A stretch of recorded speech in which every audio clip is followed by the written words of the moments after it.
الحمد لله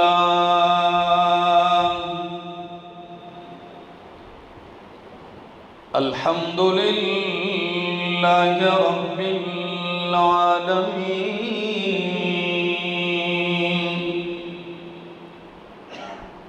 والصلاة والسلام على أشرف الأنبياء والمرسلين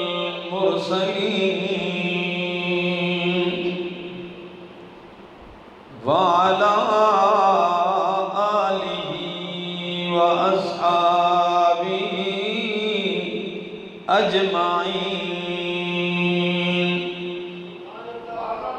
أما بعد فأعوذ بالله من الشيطان الرجيم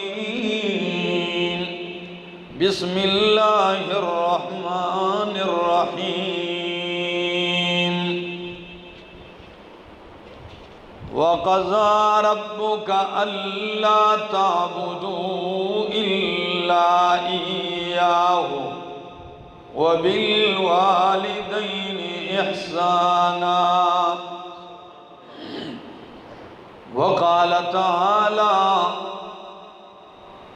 كل من عليها فان ويبقى وجه ربك ذو الجلال والإكرام وقال تعالى كل نفس ذائقة الموت وقال تعالى كل شيء هالك إلا وجهه وقال النبي صلى الله تعالى عليه وسلم أكثروا ذكر هازم اللذات الموت سبحان ربك رب العزة عما يصفون وسلام على المرسلين والحمد لله رب العالمين.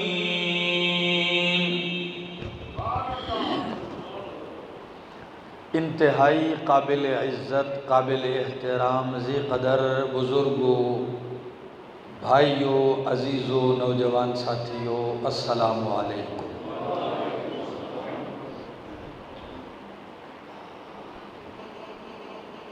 محترم بھائی طاہر صاحب، انہوں نے میرے بہت ہی قریبی محبوب ساتھی قاضی صاحب سے رابطہ کیا، قاضی صاحب نے پھر حکیم صاحب سے رابطہ کیا. میں 8 دن سے مسلسل جو ہے وہ ثوابی کے دورے پر تھا. کل رات کو واپسی ہوئی تو میں نے ان سے کہا کہ میں بہر صورت حاضری دوں گا اور چند مختصر باتیں عرض کروں گا. دوستو، اس دنیا میں جتنی بھی رونقیں ہیں، جتنی بھی خوشیاں ہیں، جتنی بھی لذتیں ہیں، یہ سب عارضی ہیں. یہاں کی خوشی بھی عارضی اور غم بھی عارضی ہے. اگر آج ایک بندہ خوش ہے، کل روتا ہوا دکھائی دیتا ہے. آج ایک بندہ آ رہا ہے، فلاں کا بیٹا ہوا ہے، خوشی ہے. کل جب وہ رخصت ہو رہا ہے، سارے دکھی ہوتے ہیں. یہ نشیب و فراز اس دنیا میں لگا ہے. لیکن یہ ساری چیزیں ہم اپنی آنکھوں سے دیکھنے کے باوجود بھی یہی تصور کرتے ہیں کہ فلاں مر گیا، وہ بوڑھا تھا، میں تو جوان. فلاں پہ موت آئی، بیچارے کے پاس علاج کے پیسے نہیں تھے، میرے پاس تو پیسے بھی بہت ہیں. فلاں چل بسا، وہ اچھے ڈاکٹر کے پاس نہیں گیا، میرا تو بڑے بڑے ڈاکٹروں سے رابطہ ہے، فلان چل بسا اس کے پاس عہدہ نہیں تھا، میں تو بڑے عہدے پر ہوں، میرے پاس تو وزارت بھی ہے، صدارت بھی ہے۔ اللہ نے ان ساری چیزوں کو ہمارے ذہنوں سے نکال کے فرمایا کل من علیہا فان۔ اور لفظ کیا استعمال کیا؟ کلو، کہ اس خوش فہمی میں کوئی نہ رہے کہ میں تو نہیں مرنا، میں تو بچ جاؤں گا، نہیں، کل من علیہا فان، اس دنیا پہ جتنی بھی لوگ آباد ہیں، جتنی بھی مخلوق آباد ہے، فان، سب پہ فنا نے آنا ہے، وَيَبْقَى وَجْهُ رَبِّكَ ذُو الْجَلَالِ وَالْإِكْرَامِ، باقی رہے گی تو وہ کس کی ذات ہے؟ وَيَبْقَى وَجْهُ رَبِّكَ ذُو الْجَلَالِ وَالْإِكْرَامِ۔ اور دوسری آیت میں فرمایا کُلُّ نَفْسٍ ذَائِقَةُ الْمَوْتِ، ہر نفس نے موت کا ذائقہ چکھنا ہے، موت والا جام منہ سے لگانا ہے، کوئی امیر ہو، غریب ہو، نیک ہو، بد ہو، گورا ہو، کالا ہو، یا کوئی ماں باپ کا اکلوتا ہو، کوئی نہیں بچے گا۔ ہاں، تیسری آیت میں فرمایا کل شیء ہالک، ہر شے نے ہلاک ہونا ہے، الا وجہہ، مگر رب کی ذات باقی ہے، وہ تو ایسی باقی ہے، قرآن کہتا ہے اللہ لا الہ الا ہو الحی القیوم۔ قرآن کا سہارا لے کے چل رہا ہوں، ذرا توجہ چاہوں گا آپ کی۔ اللہ لا الہ الا ہو الحی، اللہ کے سوا کوئی الہ نہیں ہے، کوئی معبود اور مسجود نہیں ہے، الا ہو، اگر ہے تو وہی ہے، کیوں؟ دلیل کیا ہے؟ الحی، وہ زندہ ہے۔ اس اللہ لا الہ الا ہو آیت الکرسی قرآن کی سب سے زیادہ عظمت والی آیت کون سی ہے؟ آیت الکرسی۔ کیوں عظمت والی نہ ہو؟ اس میں میرے رب کی کرسی کا تذکرہ ہے۔ آیت الکرسی نام بھی اتنا عظیم ہے۔ اور آپ کو ایک اور بات بتلاؤں کیوں یہ آیت عظیم نہ ہو۔ اس ایک آیت میں اللہ کا نام بطور اسم ظاہر اور بطور اسم ضمیر 17 دفعہ آیا ہے۔ آیت ایک ہے، 17 دفعہ میرے رب کا نام آیا ہے۔ اور کیوں یہ آیت الکرسی عظیم نہ ہو کہ اللہ لا الہ الا هو الحی القیوم، اس میں اسم اعظم بھی ہے۔ یہ ایک آیت ہے، لیکن اس ایک آیت میں ایک دعویٰ اللہ نے پیش کیا اور اس ایک دعوے کو ثابت کیا ہے 10 دلائل سے۔ وہ دعویٰ کیا ہے؟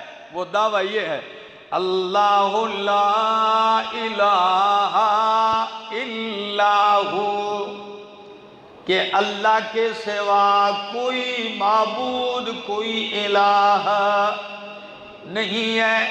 کیوں نہیں ہے الہ؟ الحی، اس لیے کہ ہمیشہ زندہ رہنے والا کون ہے؟ بولیے زور سے، کون ہے؟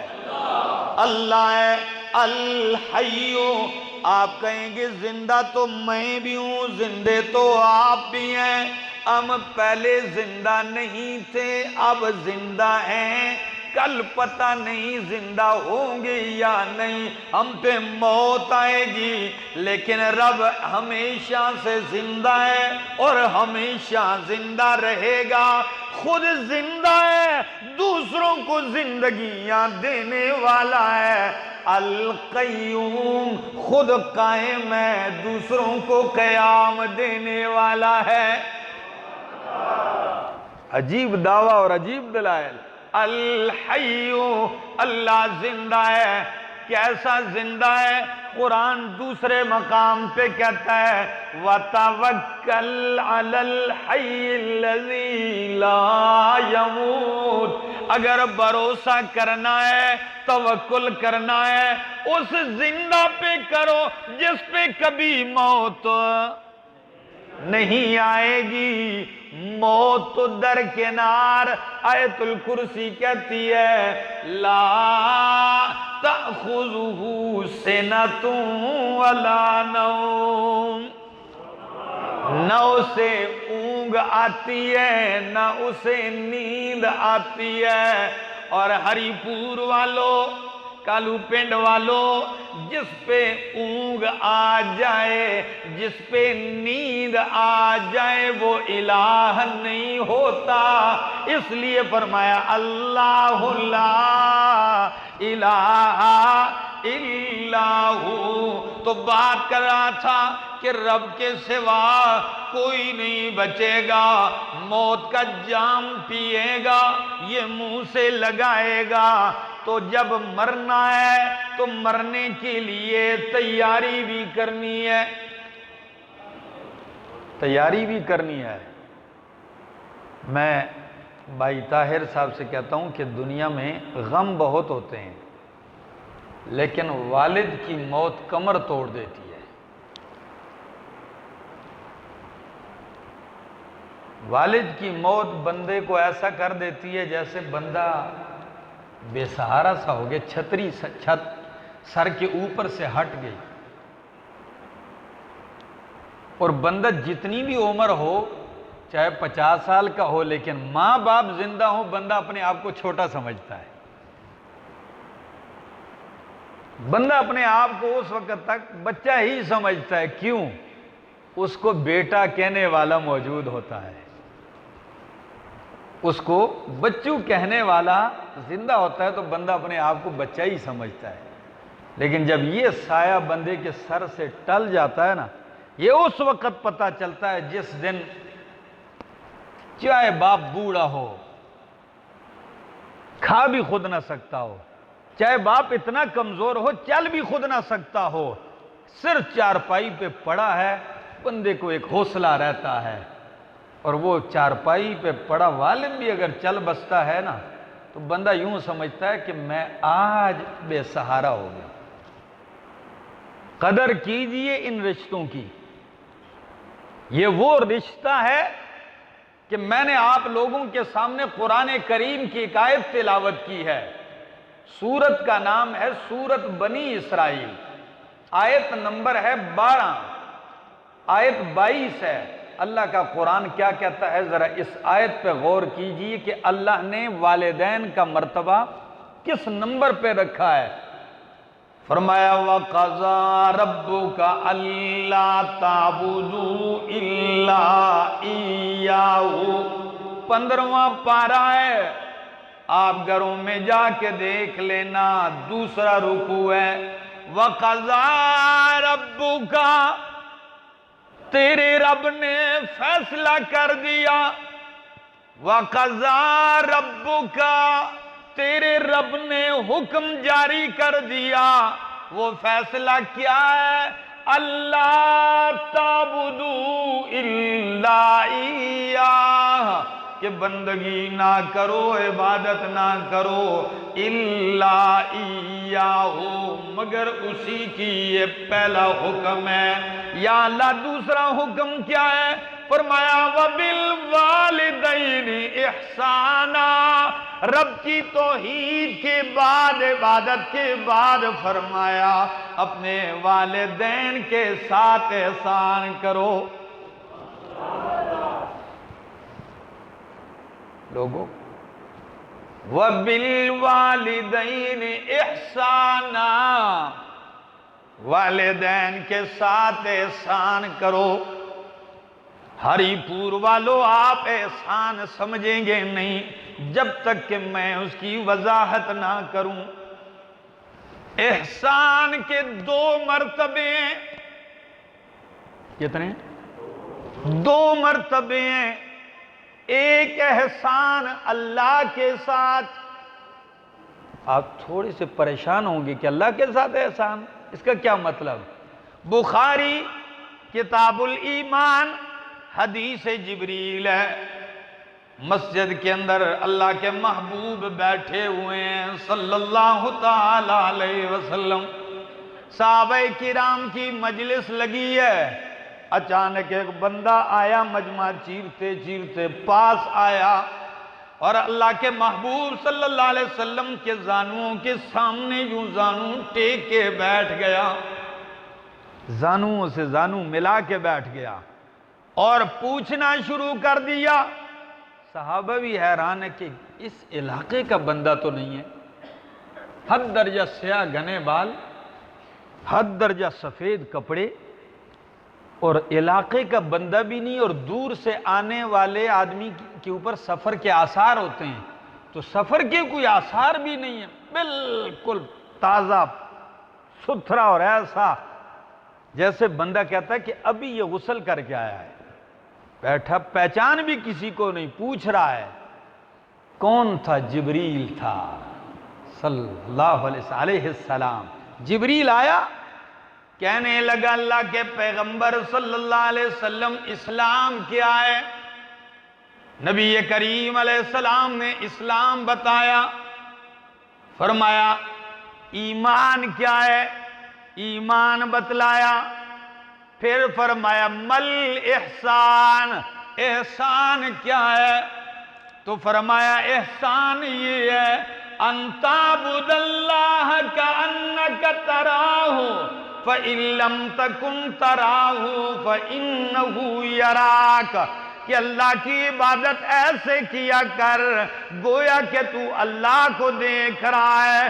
اگر یہ تصور نہیں کر سکتا تو کم از کم یہ تصور تو پیدا کر کے اللہ تجھے دیکھ رہا ہے۔ اللہ کے معاملے میں احسان یہ ہے، اور بندوں کے معاملے میں احسان کے کئی مرتبے، پڑوسیوں کے ساتھ احسان، بیوی کے ساتھ احسان، مسافروں کے ساتھ احسان، لیکن قرآن نے اپنے بعد اللہ نے اگر احسان ذکر کیا تو وہ کن کے ساتھ ہے؟ وَبِالْوَالِدَيْنِ إِحْسَانًا۔ اب ایک اور مثال دینے لگا ہوں، آپ مجھے چائے پلائیں اور جب میرے پاس آئیں تو میں آپ کو چائے نہیں بلکہ کھانا کھلاؤں۔ لوگ کہتے ہیں یہ آپ نے کیا کیا؟ کہتے ہیں میں نے نیکی کا بدلہ دیا اور زیادہ دیا، بدلہ ہے، ٹھیک ہے جی، اس نے اچھائی کی، میں نے اس کا بدلہ اتارنا تھا۔ اب آیا ماں باپ کا بدلہ اتار سکتا ہے کوئی؟ سنیے ذرا، حضرت عبداللہ بن عمر رضی اللہ تعالیٰ عنہ حرم میں ہے، حج کا موسم ہے، ایک بندہ یمن سے آیا ہے اور اپنی ماں کو کندھے پہ اٹھایا ہوا ہے، اسے طواف کروا رہا ہے۔ ہمارے ہاں تو حالت یہ بندہ خود ہی 7 چکر لگائے نا تو اس کے پاؤں پہ چھالے آ جاتے ہیں. اور ابھی تو آسانی ہوگی، وہ دوسری ویل چیئر آ گئی ہے. اور کئی لوگ تو وہ بھی خود نہیں، وہاں بندے ہوتے ہیں 20 ریال 25 ریال دیے، یہ میرے پاس 7 بابا جی ہیں، اماں جان ہیں، بوڑھی ہیں، طواف کرا دو، سائی کرا دو. وہ اتنے ماہر ہوتے ہیں کہ بس چند منٹوں میں ہی دوڑا کے پورا کر دیتے ہیں. لیکن جو بندہ یمن سے اپنی ماں کو کندھوں پہ اٹھایا ہے اور اسے کعبۃ اللہ کے ارد گرد چکر لگا رہا ہے، طواف کروا رہا ہے، کتنا سعادت مند ہوگا، ماں سے کتنی دعائیں لے رہا ہوگا، ماں کی کتنی خدمت ہے یہ. لیکن ایک سوال پوچھا اس نے عبداللہ ابن عمر سے، فرمایا اے ابن عمر، میں نے ماں کو، بوڑھی ماں کو کندھوں پہ اٹھایا ہے، حرم تک لے آیا ہوں اور اپنے کاندھوں پہ بٹھا کے طواف کروایا ہے، کیا میں نے اس کے احسانات کا بدلہ دے دیا ہے؟ کیا جواب دیتے ہیں ابن عمر رضی اللہ تعالیٰ عنہ؟ کہنے لگے او ساتھی، تو نے بہت بڑی نیکی کی ہے، تو نے بہت بڑا کردار دکھایا ہے، لیکن بدلے کی بات ہے جب تک تو سن لے، ماں نے تجھے دودھ کا جو ایک قطرہ پلایا ہے، اگر ساری زندگی ماں کو کندھوں پہ لے کے پھرتا جائے، دودھ کے اس ایک قطرے کا بھی بدلہ ادا نہیں کر سکتا.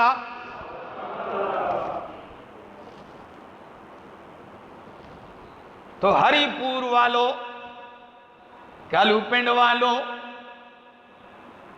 جب ماں کے دودھ کے قطرے کا بدلہ نہیں چکا سکتے تو ہم ساری زندگی بدلہ نہیں چکا سکتے تو احسان کیسے کریں گے یا اللہ؟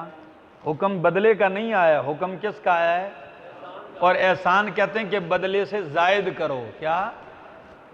تو اب آیت کا مطلب یہ ہے کہ او میرا بندہ، تو ساری زندگی بھی ماں باپ کو کھلاتا رہے، کما کے دیتا رہے، تو بدلہ نہیں چکا سکتا.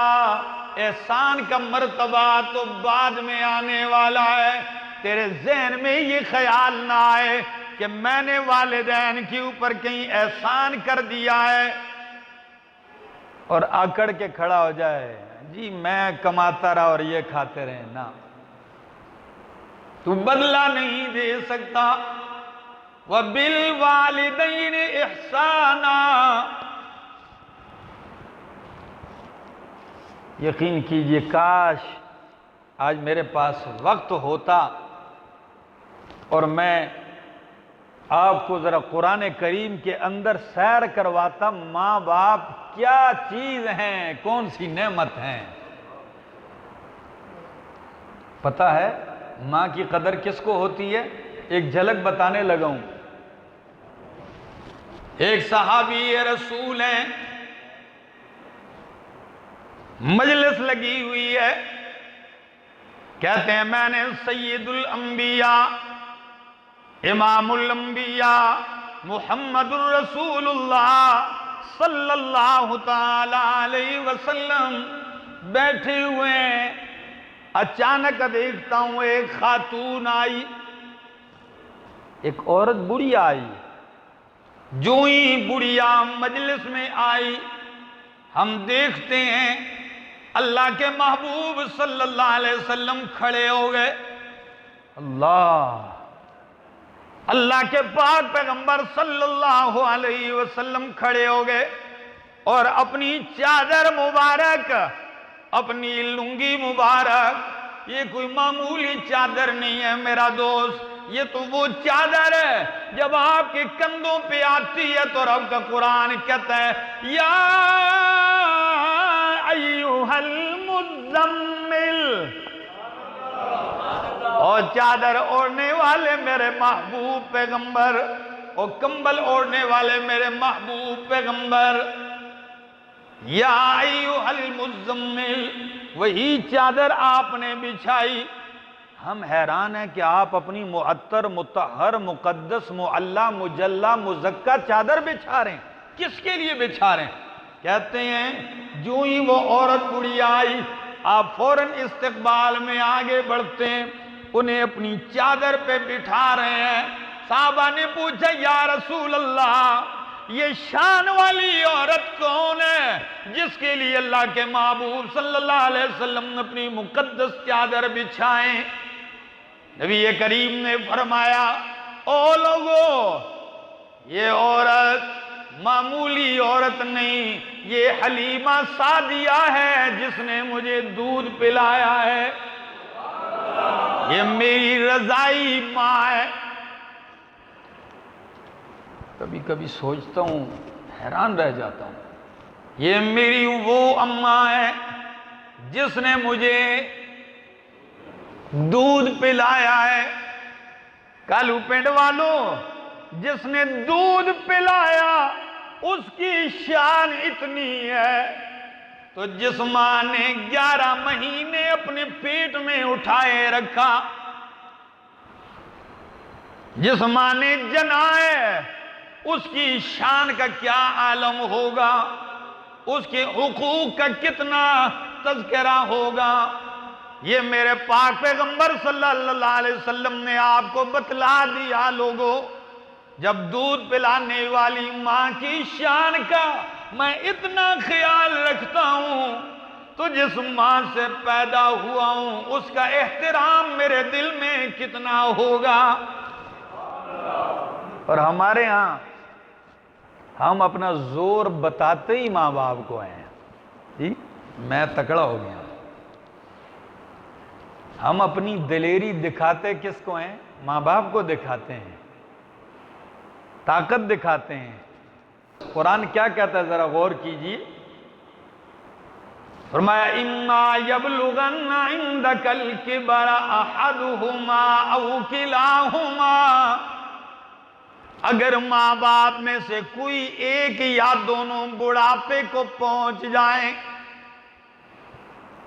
تیری زندگی میں ماں باپ بڑھاپے کو پہنچ جائیں، تو میرا رب ماں باپ کے ساتھ رویہ بتلا رہا ہے۔ فرمایا فَلَا تَقُلْ لَهُمَا اُفٍّ، او بندہ اف بھی نہ کہنا۔ کیا؟ اف۔ یہ لفظ عربی کا اللہ نے یہ نہیں فرمایا گالی نہیں دینا، نہ یہ نہیں فرمایا مارنا نہیں، وہ تو بہت اگلا درجہ ہے، بہت گرا ہوا درجہ ہے۔ اللہ نے لفظ کیا استعمال کیا؟ یہ اف کا مطلب کیا ہے؟ ہر دور میں، ہر علاقے میں اف کے اپنے اپنے الفاظ ہیں۔ ہمارے ہاں جب ہم ماں باپ سے کچھ اور نہ کہہ سکے تو اٹھتے کہتے ہیں، میں مانگتا ہوں کوئی دیتے ہی نہیں، یہ ہوں بھی نہ کہنا۔ لیکن اللہ نے یہ نہیں فرمایا اف کا جملہ۔ مفسرین فرماتے ہیں ہری پور والوں کہ اف کا لفظ، کہ وہ ادا، وہ الفاظ، وہ رب کہ جو ماں باپ کو ناگوار گزرے، وہ رویہ بھی اپنانے کی آپ کو اجازت نہیں ہے۔ تو ایسے بھی بدبخت اس دنیا میں پائے جا رہے ہیں جو ماں باپ کو مارتے بھی ہیں۔ امام اصمعی وہ کسی شخص سے نقل کرتے ہیں، کہتے ہیں وہ کہنے لگا ایک دن میرے دل میں یہ جستجو آئی کہ میں چل کے دیکھوں کہ ان لوگوں میں سب سے بڑا بدبخت مجھے نظر آ جائے، یعنی سب سے بڑا بدبخت تلاش کرنے نکلا تھا۔ کیا تلاش کرنے نکلا؟ سب سے بڑا بدبخت تلاش کرنے نکلا۔ ہم نے پوچھا وہ پھر آپ کو کیسے ملا بستی میں؟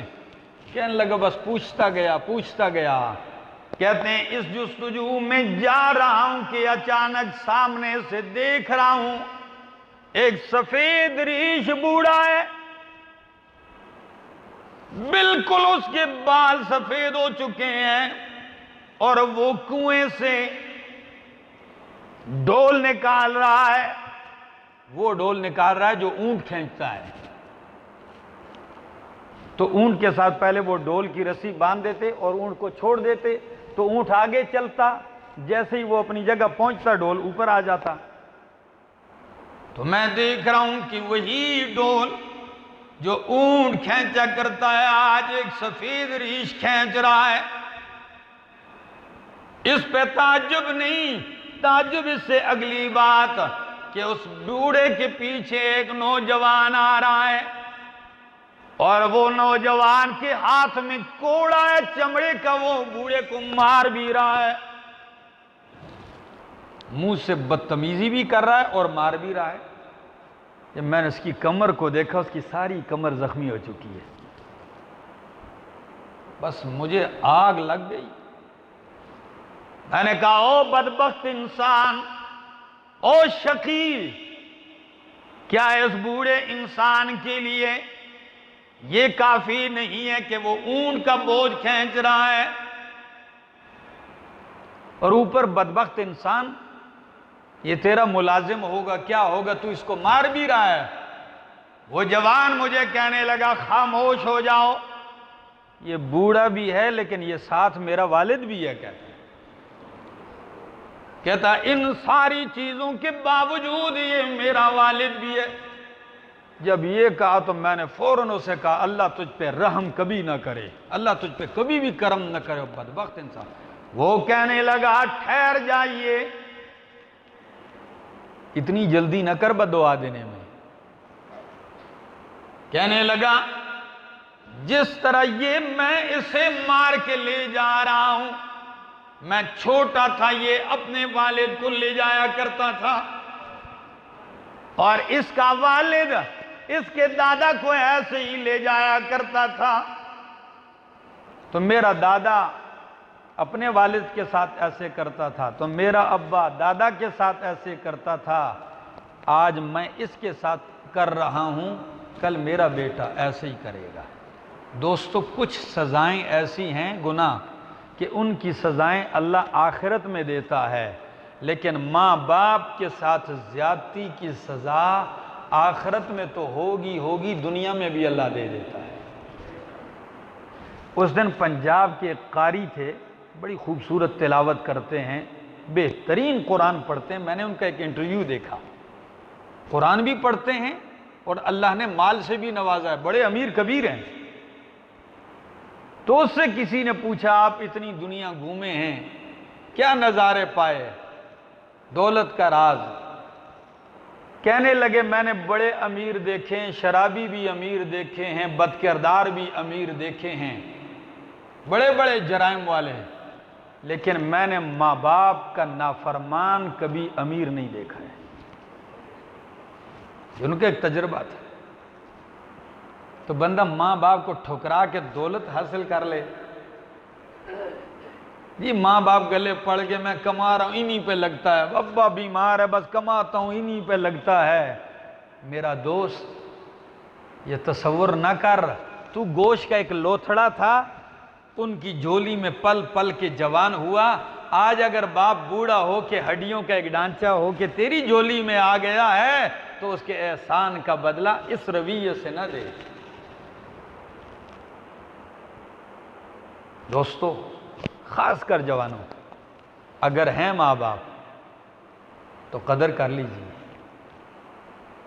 خوب قدر کر لیجیے. اس کا اثر آپ کی نسلوں میں رہے گا، اس کا اثر آپ کی اولادوں تک جائے گا.